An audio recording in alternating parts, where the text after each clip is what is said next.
Well, good afternoon, everyone. I'm Denise Stevens, board chair here at DPLA, and I wanted to welcome everybody into our meeting, our public meeting this afternoon.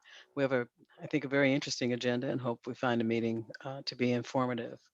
Before we get started, I'd like to ask our board members just to quickly introduce themselves and check in for our public visitors.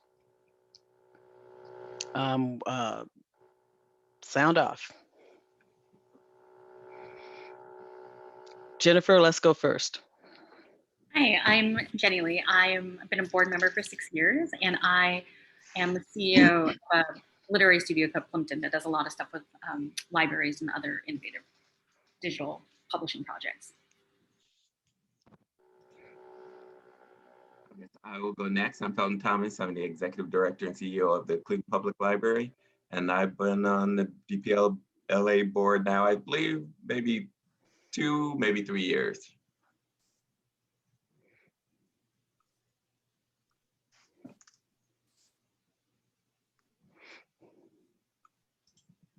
Nico, I think it's you. Great. Hi, everyone. My name is Nico Fund. I'm the president and publisher of Oxford University Press in the United States. And this year, I'm also the president of the Association of University Presses. And I've been on the board, I can't quite remember how many years, but it's been a number. And very nice to be with you all today. Okay, I am trying to make sure we don't miss anyone else out there who may be a board I think a couple other folks are going to be trickling in late, Denise. Okay, we'll see them when they get here and you have Catherine. Oh, yes, she is. Catherine, hi. Hi, my name is Catherine Marr. I am the CEO of the Wikimedia Foundation for 6 more days. And I've been on the board for 1 term. It's great to be here with you all. Thank you for the open session. Yeah. And I'm Denise Stevens, and I'm Vice Provost and University Librarian at Washington University in St. Louis for about 5 more weeks. And before I make a change, but I've been a member of the board now. I'm in my 2nd term, and I think this is year number 5 for me. So great to see everybody with us today. While we're waiting for additional folks to trickle in, I think this is a good time to move ahead with our agenda. And that being said, I see more people popping in as we were just mentioning. That being said, I think we should move ahead in the agenda this afternoon. Next up. Hi, my name is John Bracken. I'm the executive director of DPLA. I'm going to hand things off quickly to our august this conversation that Denise just referenced. But before I do so, I just wanted to, welcome you on behalf of the staff of DPLA. And I guess, in thinking about this meeting, I was reflecting on the meeting, how different this conversation that Felton and Jenny are going to lead us through with our guests, how different our mode and sort of mental bearing is today from a year ago. A year ago, we organized our spring meeting around the question of, we invited guests in to talk about the question of how do we get through this moment? What is this moment and what does it mean? And we had a range of guests, including, public library, Kelvin Watson representing public libraries, and our friend Katie McCormick representing our hubs institutions and higher ed, and Mark Smith, the state librarian of Texas, talking through, a month or 6 weeks into the, I guess not even a month into the epidemic, how we were adapting as institutions. I myself feel a range, and from talking to lots of you over the course of the last few weeks, a range of feelings, right? I think generally they tend towards optimism and, dare I say, excitement about our place in the world and the moment in American history that we are, as part of DPLA and part of our institutions, those of us who have day jobs outside of DPLA, the moment we have to really ensure that American democracy grows and thrives appropriately in the 21st century. I think that's sprinkled in with lots of angst and concerns and doubt at various points in time. And I know we're all feeling that, at our personal lives at various points too. And so I'm excited for the conversation that Felton and Jenny are going to lead us through on those themes. Rather than give you a top to bottom update on what we've been doing at DPLA, I'm incredibly proud at the leadership, the role and the voice that the team has been playing and sharing out what we've been doing. And so rather than me telling you, I'm going to ask Kat, who's our link jockey, as well as largely responsible for us at the work we've been doing on our communications front over the last year, to throw in some links for those of you who haven't seen it. Since our last meeting, our Director of Technology, Michael Della Bitta, has shared a couple of posts about the work we're doing, both the work we're doing around access and discovery, but also about our approach and our what he terms radical prioritization. Our developer, Audrey Altman, has written a series of really thoughtful pieces about what it means to develop a code and metadata approaches in the context of ensuring to counteract institutional racism and sort of the challenges baked into code. And through a series of webinars and other conversations, our colleague, our data fellow, Dominic, has been doing a lot of convening and collaborations with folks across the country, to the point that DPLA is now the largest institutional contributor to the Wikimedia Commons. And so rather than trying to articulate all that, I will point you to some of that work and remind you that if you go to newsletter.dp.la, you can see more of what we're doing. I guess the last bit I'll say before handing it over is, this sort of trope or saying has emerged, I think, in the last few months from the NYU business professor Scott Galloway, that our experience over the last year has leaped so much of what we do forward by 10 years. So working from home has gone forward 10 years. The disruption in higher ed has gone forward 10 years. And as I think about our work, I think both the demands and the challenges have also increased a lot. One thing I'm reflective of, particularly coming out of our Hubs network meeting that was yesterday that many of you were at, is this notion of how incumbent it is upon us at DPLA to create the mindset that allows us to build new partnerships. And you'll be hearing some of that later today. We're seeing a lot more of that in the coming weeks and months. One of the things that you're going to be seeing later this month that we're trying for the first time is we're doing the first DPLA book talk with Ethan Zuckerman around his book Mistrust, in dialogue with our own Catherine Marr, and moderated by Alberto Ibarwin, the CEO of Knight Foundation. So we're looking forward to that. And our Hubs Network Members Day is coming up on May 12th. So both those details are in there. And I guess the last bit I will just say, because I'm going to quote what Audrey said in the meeting yesterday, speaking in her staff behalf, is at DPLA, we don't come up with solutions, right? I mean, we're in an incredibly privileged position to work with all of you, to convene conversations like this, to work nationally, both with big major institutions and on a daily basis with small 1 or 2 staff, sometimes 0 staff institutions. So it's incumbent upon us to create the opportunities and spaces like this to open ourselves up for partnerships and conversations, and to own the fact that this is a collective exploration. And so look, that's what we're leaning in. That's our takeaway from the last year. We need to do more of that. My task is to introduce everyone right now, and then we'll kick off with one conversation. So I think while everyone's here, I'll start the second group that Jenny Lee is going to facilitate. We're really lucky to have the heads of 3 of our partner associations. Tim Cherubini from COSLA, which has been a key partner of ours, Mary Lee Kennedy from ARL, and Rachel Vagts from the Society of American Archivists, and also from Denver Public Library. And so those folks we'll see in a moment.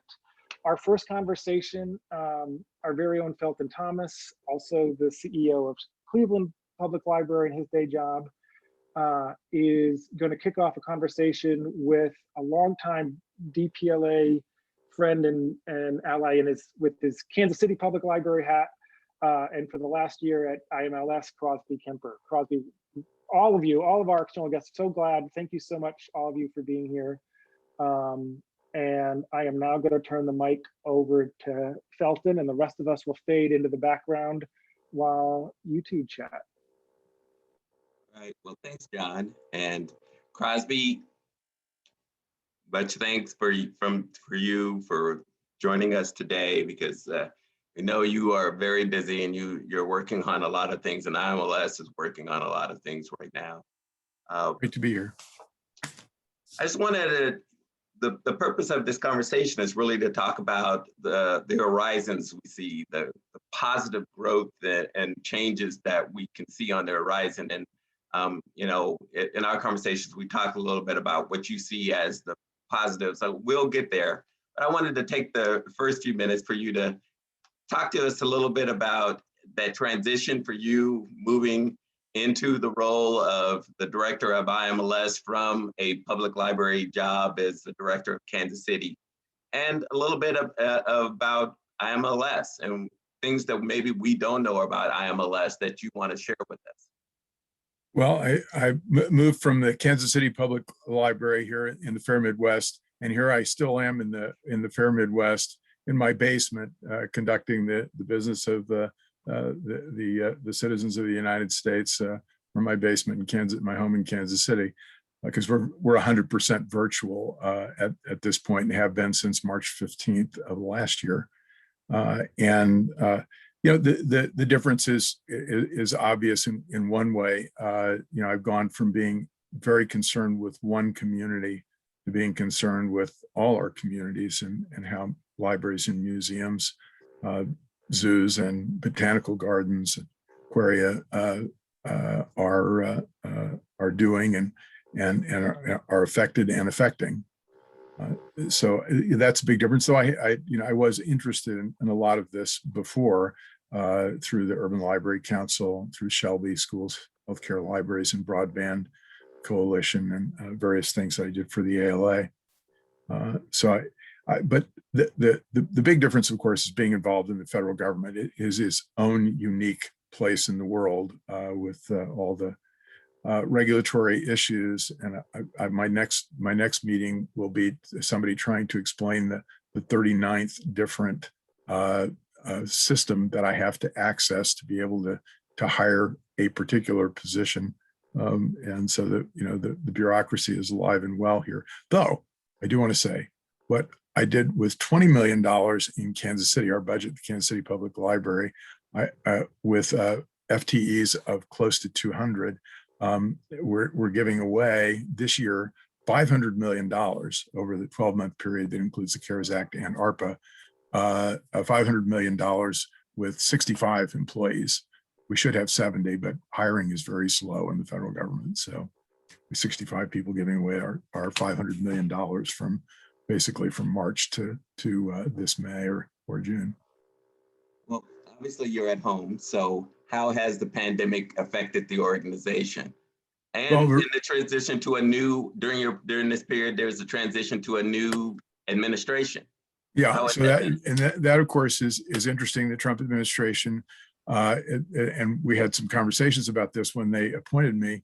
You know, had zeroed out our budget every year, and the current administration seems, at least at the beginning, much friendlier in that sense.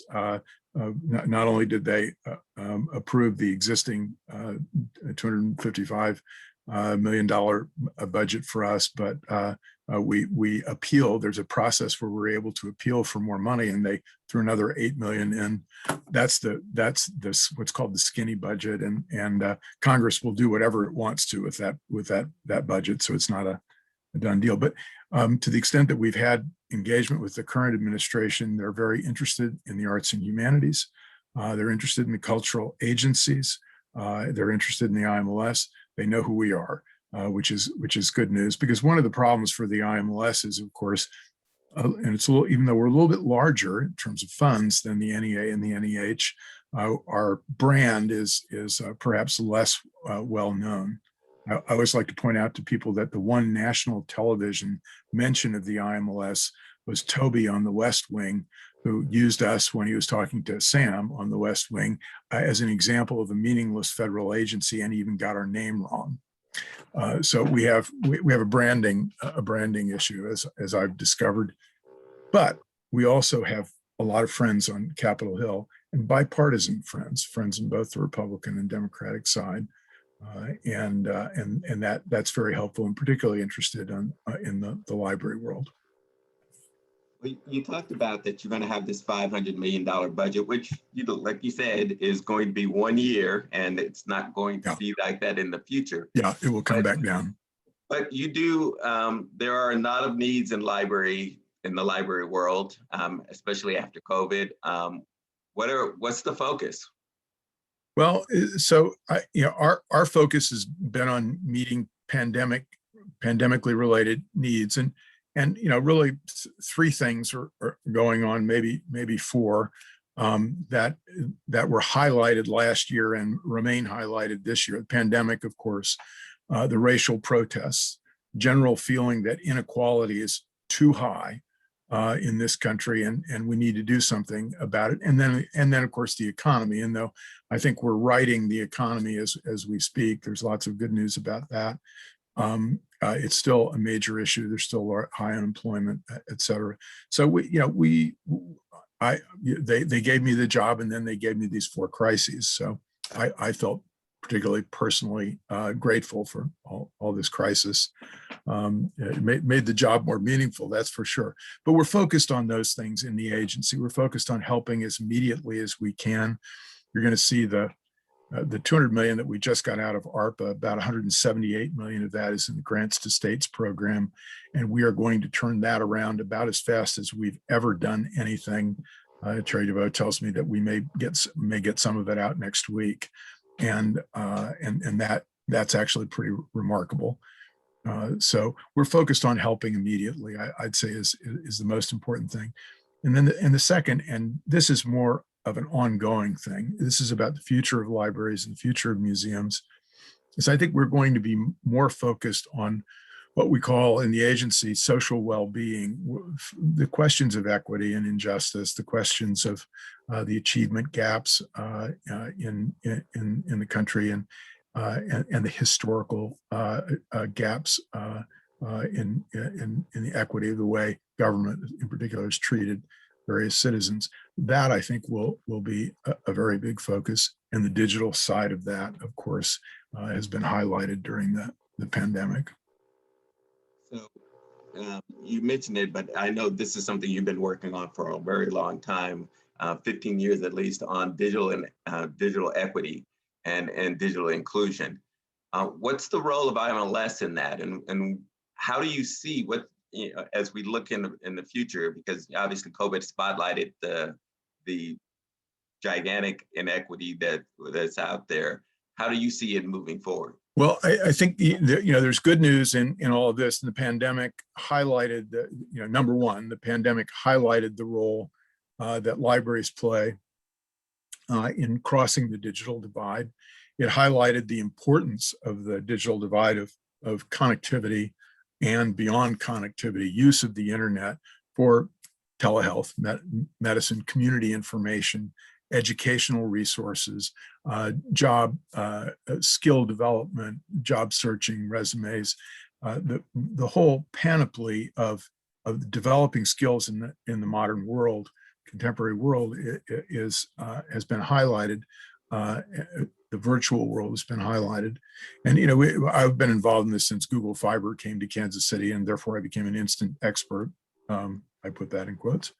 And so I'm glad to see one thing that the pandemic has solidified, I believe, inside the Beltway, Capitol Hill, inside the executive branch of the government, there is now a view of the internet, of broadband, as essentially a utility. It's something a lot of us have been struggling to convince the government at all levels. And I think we're pretty close to being there. Now we have a second problem, which is how to use the internet. Unlike electrification in the 30s, the hill country of Texas getting electrified during the New Deal, that kind of thing. Electrification, everybody can figure out how to turn the lights on pretty quickly, how to plug in the TV, the washing machine, the radio, whatever. And use of the internet is a more complex thing. And the digital divide isn't just about connectivity. In fact, significantly, it's about the way we use and are aided by our use of the internet. If you think about education, for instance, we need to make sure that everybody understands how important the internet is now for education, not only for things like homework help, where it's obvious, or connecting to your teacher, but actual development of skills. And I think that's our next battle, and our focus in the IMLS will be about that. And our role there is not to operationally help libraries or museums do anything, though we do occasional operational grants. It is more to help model, help think public policy around this, help create examples and experimental projects that can lift the profile of what libraries are doing in areas in digital inclusion and social well-being, and preservation also of the things that need to be preserved. So Crosby, I have one last question for you, and this is because we're DPLA, and at the core of our mission is access. How do you think DPLA and IMLS can partner together or work together, and what do you think our role is? Well, John and I spent a lot of time talking about this, and John and I go back a long way to Knight Foundation days, and I think we're pointed in the same direction to begin with.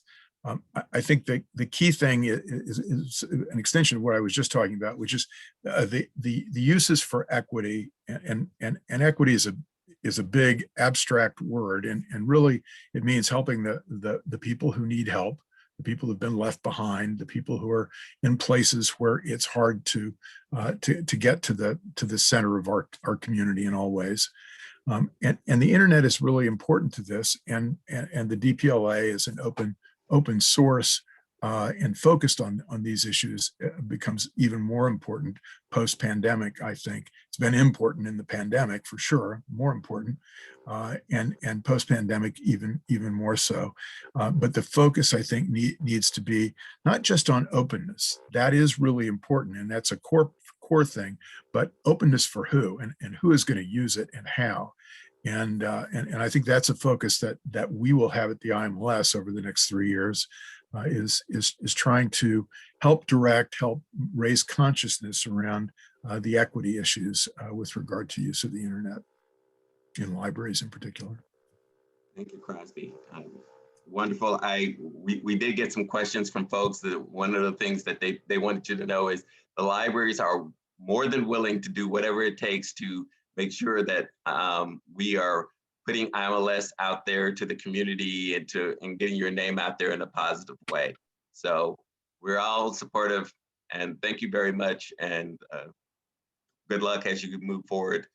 I now have an opportunity to turn it over to my fellow board member, Jenny Lee, who's going to do the rest of this interview. So take it away, Jenny. Jenny, you're on mute. Thank you. Thank you very much. Okay. So as all of us know, the year 2020 was incredibly disruptive and traumatic. But in some ways, there's always opportunities that come from kind of like schisms. And so, with these three organizations, I'm very curious.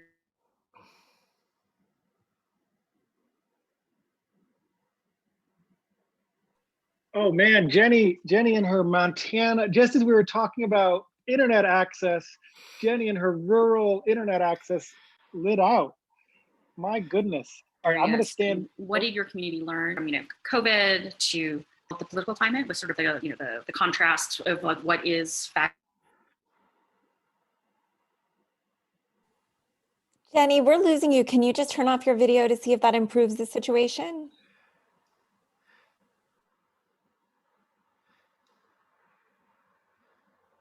So I'm going to suggest, since Jenny, as the professional journalist that she is, she teed up our panelists with the questions in advance. So until Jenny comes back, rather than try to imitate Jenny, Tim, I'm going to throw it over to you to kick off first, because I assumed the order was alphabetical. And if it wasn't, I know you're teed up and ready to go. And actually, I think you're the perfect also juxtaposition to Crosby's kickoff, given some of the partnerships I know you're working to. So Tim from COSLA, please take it away, and I'll step out as soon as Jenny gets back. Yes, thank you, John. And thanks everyone for being with us this afternoon and the opportunity to chat. And also thanks to everyone on the panel. We thought that I see a lot of folks from actually the COSLA community and partner organizations in the audience, but I think also a number of folks who may not have much background. So very briefly, COSLA is an independent 501c3 organization. The chief officers of state library agencies is our full name. We are, you can think of us as the professional association for state librarians across the country. Every state and territory has someone within state government designated as the lead person in for statewide library development services, and that individual serves as the COSLA member for that state and territory. We often get questions about, well, you know, who are these people? Where are they in state government? Just at a very high level, about 18 states and territories have their chief officers as independent agencies or boards.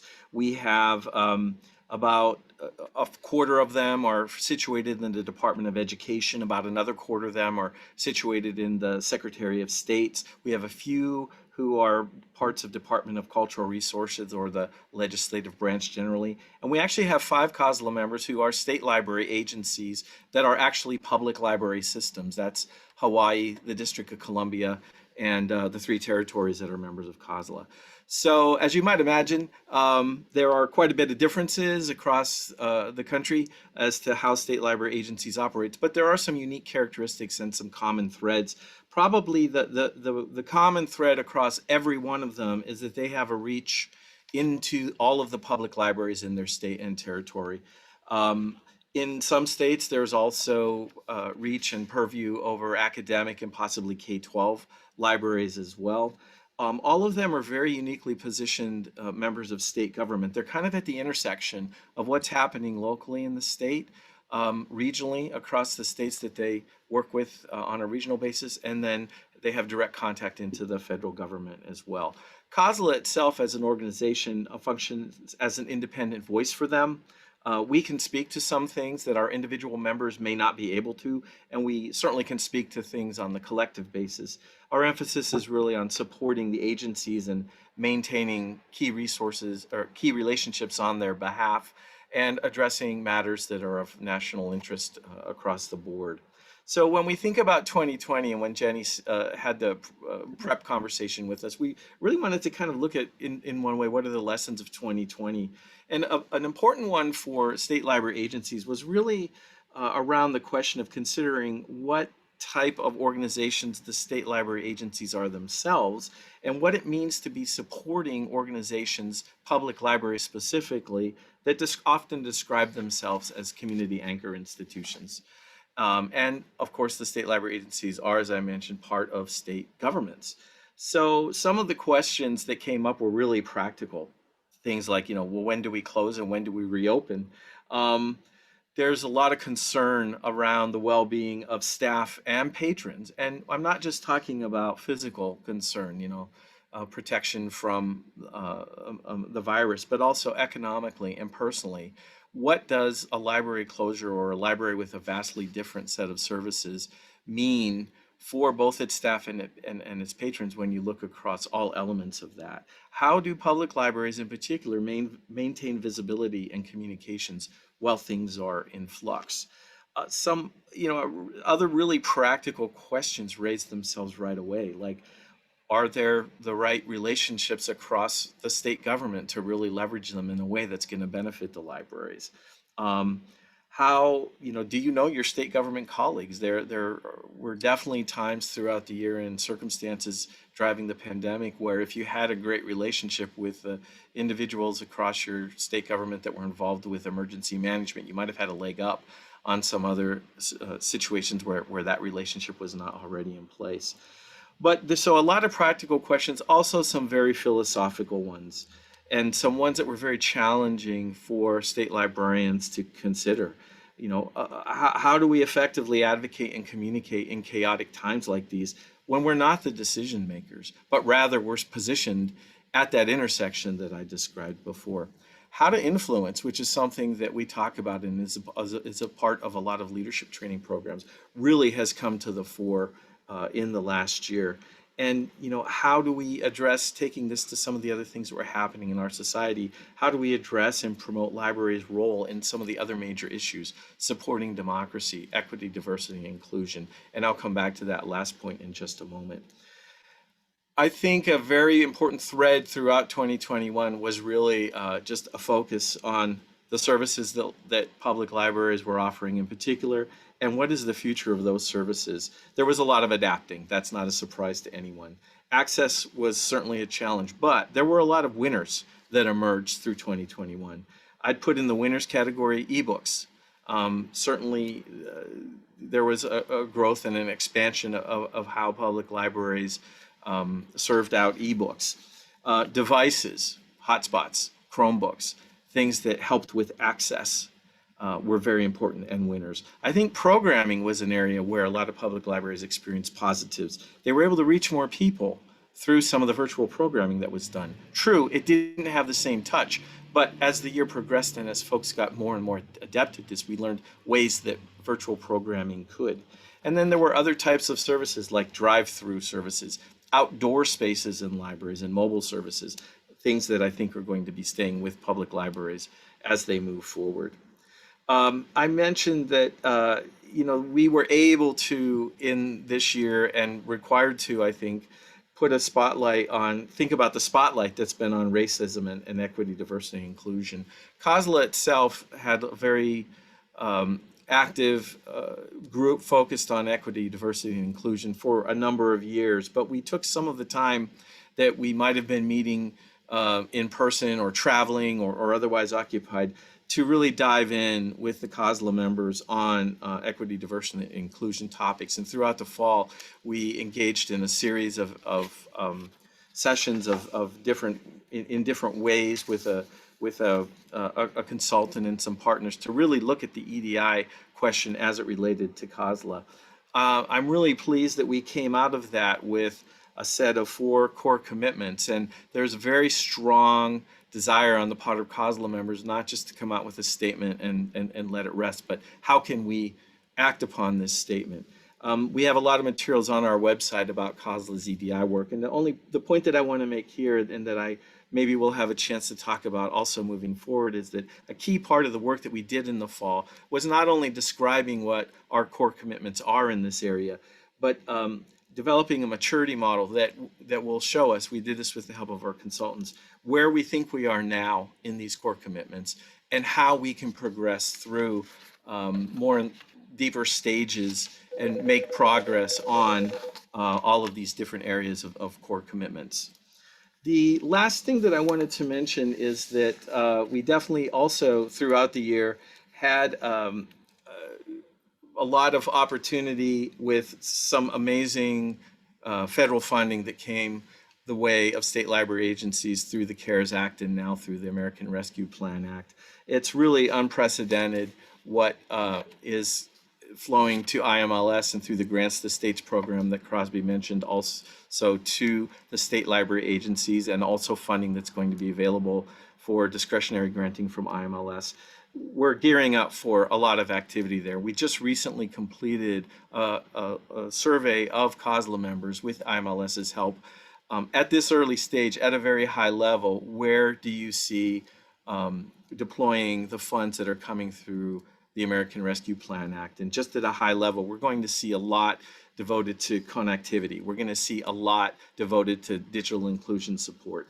Digital content was very high, and in some cases, state library agencies include in that not just purchasing electronic resources, but also digitizing and making available resources of their own. Workforce development is going to be very big. There will be some devoted to physical resources in libraries, and also some devoted to partnerships with museums, partnerships with tribal libraries and others. So we're very excited to be at this stage and looking to make good on these wonderful opportunities that's presented by the federal funding through IMLS. That's great. Rachel, the archivist, what was 2020 for your community? Well, it was pretty crazy. And I think, you know, in the world of archives, so much of our work is tied directly to the materials themselves, the physical. Our collections are, for the most part, non-circulating. So, you know, I would think it was a week or two before our library closed and we all went home that I was in a continuity of operations planning meeting, and I said, well, probably some of us could work at home for a couple of days. And my finance director said, how many people have city-owned laptops that they could work on? And I said, I do. No one else in my department did. Well, 2 weeks later, suddenly everyone was home, and you know, we were wrestling around and pulling laptops and Chromebooks from here and there. And I'm really proud to say that, you know, my team was able to work from home and still is for the most part for the past year. And I think, you know, making that pivot, which certainly we did at the Denver Public Library, but I know has happened at archives and libraries all across the country and the world, was a pretty extreme one. So I made this joke, and actually I may not have even come up with it, but I will say that I think the big winner in the pandemic was metadata. I've talked to so many folks who, you know, really were able to look at these long-term migration and cleanup projects that have been sitting on their shelves or slowly picked away for years and years. We think we've probably done 10 years worth of migration and cleanup in the past year, because not only were we able to focus our archivists, but we actually quickly pivoted and trained a bunch more of our staff to do cleanup projects, which has a huge impact on things like DPLA, because we all know that the metadata that is attached to the items in this library are critical as well. I think as a professional organization, we also saw that we were needing to pivot to providing educational content and support to our members. And so really quickly moved to not only changing our education offerings from face-to-face to being online, but started offering many of them for free. Just knowing the really extreme economic impacts that were going to be across the profession. One thing about the Society of American Archivists is not only do we have, you know, a broad diversity of members, but we also have a broad diversity of types of institutions that people work in. So it's trying to figure out how to meet the needs of people working in public libraries and academic institutions, who work for the government, who work for corporations, who work for private foundations. So there's just so many different aspects of how we can be trying to support those members, how we can take a, you know, huge annual meeting and create it and move it to a virtual setting, having to do that entire pivot in just a couple of months, which is a lot of what has been happening in the last year. And it's all happening in the midst of, there's a global pandemic, and then, you know, significant events around the areas of racial justice and protest last summer and continuing. So that has also had an impact on the work of archivists, also just, you know, in their own personal experiences, trying to think about how do we document what's been happening? How do we take care of ourselves? How do we take care of the communities that we partner with? We had a large town hall meeting last June that was looking at just the role of archivists and archives in our country's long time systemic racism, and what can we be doing to make changes. And I'm really pleased. That was a very heavily attended event. We had a follow-up during our annual meeting. Our diversity committee has just put together and shared with our council, our governing board, a significant report of their findings coming out of those meetings, which is pairing really nicely with a DEIA work plan that our council is working on and is planning to have drafted by the end of May. This is, diversity has been an important initiative as part of our strategic plan and the work in our field, but we're really taking the focus and moving it another level higher. I think, we look at, not only do we need to look at whose history we're keeping and how we're keeping it, but who's doing that? How do we support people in our field that perhaps come from underrepresented populations? I know probably many of us have been thinking about, how do we continue to invite new people into professions that sometimes have a lot of term labor, are not always the best compensated, and require a pretty expensive education. So those are all some things that we're really looking at and haven't really changed during COVID. I will say many of us are getting back to quasi-normal times and thinking about reopening, and feel really grateful that there's been the work done that like OCLC has done with the Realm Project to really talk about the impact of the virus on materials. But we will all be thinking about doing things in very different ways for a very long time, between, just the public health changes that have happened, as well as I would say most of our organizations are still facing some pretty challenging economic times. Mary Lee, research libraries. They pulled heavy weight during like university shutdowns, I have to say. So how, what was a year like for research libraries? Yes, and thanks so much for the invitation to speak with you today. Just very briefly, for those of you who aren't familiar with the Association of Research Libraries, we are 125 research libraries in Canada and the United States, and really supporting research intensive institutions. So we are largely in higher education, but we are also in national libraries, as well as large research libraries within public libraries.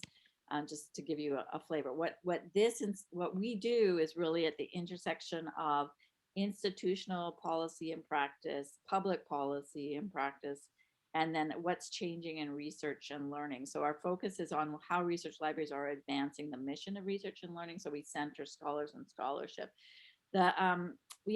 What we really did in last year was, in the midst of all of the things that were going on, the association sat down and worked on groups to really think about, in the context of the pandemic, the focus on racial justice and the economic uncertainty, what should we accelerate in the next few years? So we put in place a new action plan for 2021, 2022, which we're working on. And that's what I want to speak to you a little bit about, where we are based on the journey we've been on since last March. And I will put the action plan in the chat so people can access it in a minute. I love John's idea of like we've gone forward 10 years. And while we could probably discuss whether it's 10 in every area of what we're doing, it is a big leap forward. And that was really the opportunity that I think research libraries saw. What some of the things that we've seen that have really been advancing quickly since a year ago is just these access to information, particularly research data, and really accelerating partnerships within institutions, but also more broadly. So for example, the scientific community responded to the COVID-19 pandemic and released over 125,000, this is from a recent PLOS article, COVID-19 related scientific articles within 10 months. Just think about, that's huge. And what that meant, and about 30,000 of those were on preprint servers. So there'd been a lot of conversations about peer reviewed, non-peer reviewed, the value of preprint, the value of peer review. And so, well, we don't know all the answer to that question about peer review yet. We do know that we have really increased access to public information, to data, and we're going to see that continue. We've also seen huge growth in the number of conversations and the application of fair data standards for research data. There's a lot of work going on right now among, particularly in the United States. I'm sure it's more broadly, but I'm more familiar with what's on in the United States, with using machine learning to actually be able to automate data management plans, which will make it much easier for people to provide access to data. So that movement is really, really key. The other thing that we've seen is, some of the signs that you saw in research libraries was the library is open. So many students really felt like the library was really bounded by this physical space, not always aware of what was available to them digitally, and so the fact is that most research libraries actually saw an increase in use during COVID-19, increase in use by students as well as increase in use by faculty. Faculty who were trying to move materials onto an online platform, faculty who needed to understand the copyright rules, faculty who wanted more open educational resources, and students who were just on chat all the time, students who had never been in a library or will be coming back and never had worked in a research library. So really there's I think a stronger bond, if you like, between faculty and students as a result. And I think that's just going to continue. The other thing that I wanted to talk to is just really more aligned with the conversation around diversity, equity, inclusion. I think we as an association and we as a community have really centered this and named it, at least in our association, to be focused on anti-racism and structural inequities. And we've applied that both internally, and of course we'll continue to do that work, because that's not a one and done initiative. That's something we're going to have to work on for a long time.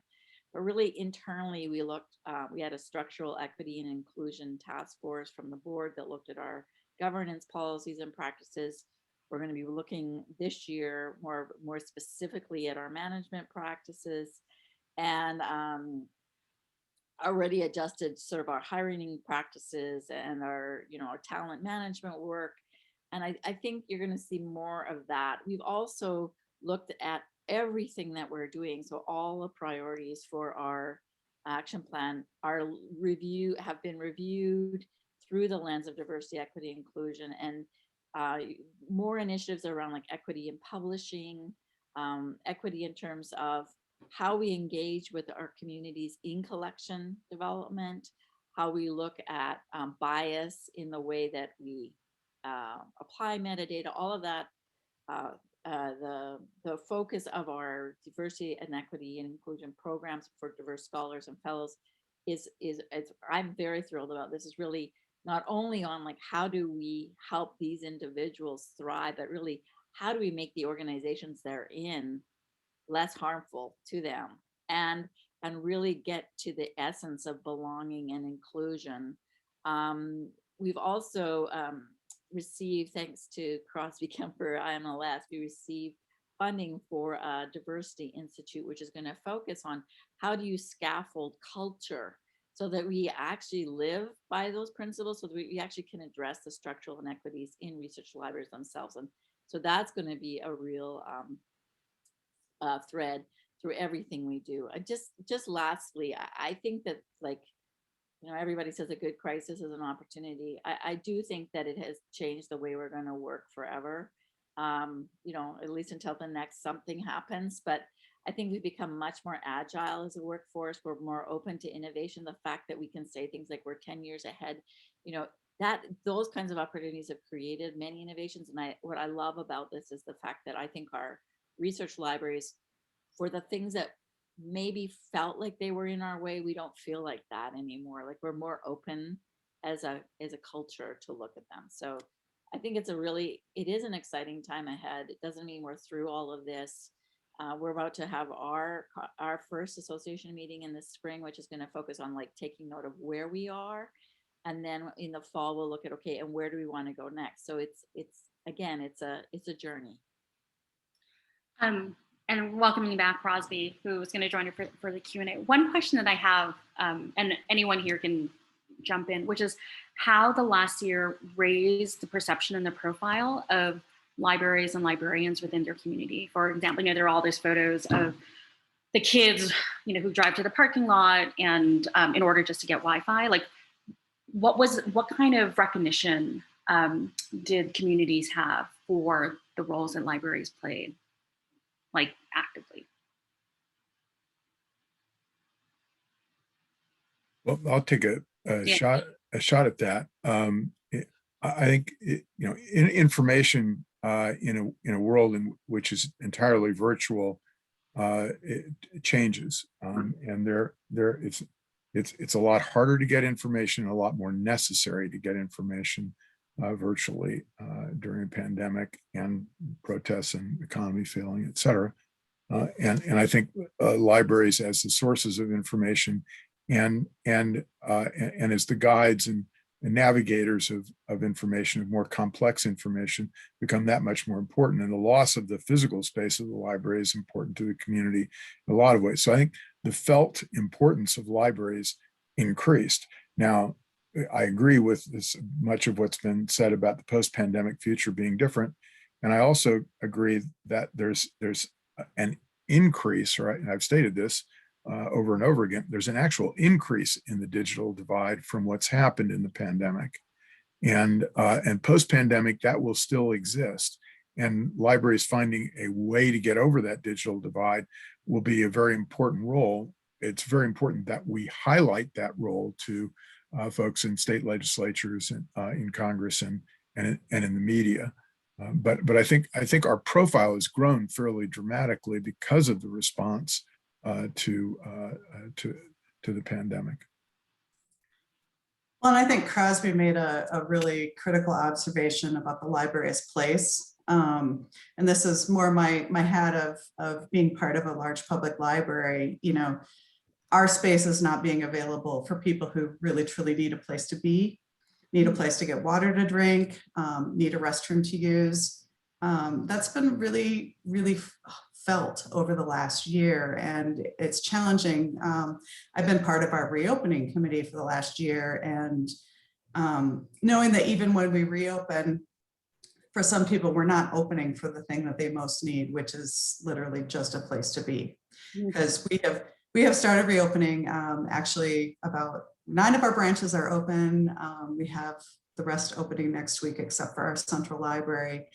And it's still kind of grab and go. Come and use our computers, but not having a place to check your email, not having a place to print something, those have all been way beyond just the books and the other important things that we do. And could I add one thought to that, to what Rachel just said? The library's place has been important, but becomes even more important because of the divisions in our country. It's the one place, maybe other than sporting events, but we don't talk to each other a lot. We just scream for our team at sporting events. But at library is one place where people from all parts of the community come, trust, and feel comfortable being together with people that they don't recognize, don't know, come from different parts of the world. And we've used that to some extent in the library world. We have an opportunity to use it to a much greater degree post-pandemic, when people really want to get out, really want to come together and be together, to use it as a way of healing some of the divides, making some of the divides disappear if we can, and highlighting what we share in our communities. I think that's a hugely important activity that libraries are already doing, have done, but can do a lot more of. Jenny, if I think building. Oh, sorry, Tim. Just building on what Crosby was just saying, I think, and we talked about kind of the branding issue that might be out there. I think that even when there is maybe, opposition or disbelief, this is actually, even that gives us an opportunity to have some conversations that we haven't had before. It may not be, it's a little bit surprising, I think, but there are some states where the legislatures are questioning a lot of the federal funding that is available to them. And I can think in at least one instance, a state legislature has said, no, we don't want that federal money, take it back. In the case of what we're seeing with the ARPA funding, there are some opportunities, some really great opportunities where there might be some skepticism for the COSLA members and other public librarians in the state to really sit down and say, well, here's what this really can mean. And this is why you know, this is why this is a good thing. This is why we need the Institute of Museum and Library Services. So in this adversity, we're actually having the opportunity to have some of these conversations that might not be the easiest things to bring up necessarily, or get lost in the shuffle. So I will just add a couple of things. One is I agree that what it has done is highlighted the need more than ever. And it's also highlighted that we are all in this together, right? Like we've all dealt with a pandemic. We've all experienced the social injustices. We've all seen that, maybe not in the same way, but we've all been part of that. We are all dealing with the economic uncertainty. And so in a way, it reinforces this need for us to work together.